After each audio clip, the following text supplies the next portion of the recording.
Welcome to an example active treatment tutorial. This tutorial will demonstrate the functionality and use of the new AMD-TREAT software by developing an example active treatment system. To set up an active treatment system component trained in AMD-TREAT, we must either have sufficient and representative data on the flow and water quality of the mine drainage sources, or, in the case of reverse cost modeling, have detailed information and specifications for the components that comprise an existing treatment system. To demonstrate the process, we will use a basic scenario of a typical active treatment system.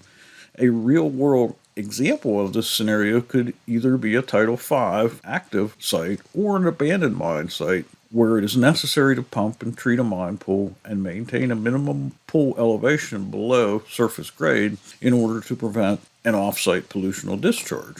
In this example, we will assume that a pump rate of 300 gallons per minute will be needed to adequately control the mine pool. The example active treatment system will include one component from the red highlighted active treatment modules and three components from the green highlighted ancillary treatment modules.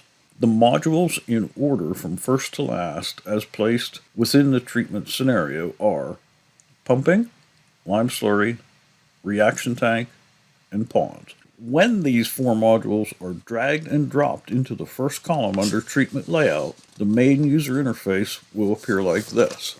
Project-specific information will be entered into each selected module to provide size and cost information relevant to our desired treatment system layout.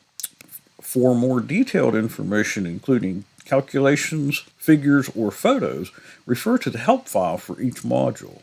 In the next tutorial entitled Active Treatment Tutorial Module 1 Pumping, we will take an in-depth look at the pumping module while inputting data specific to our example treatment site.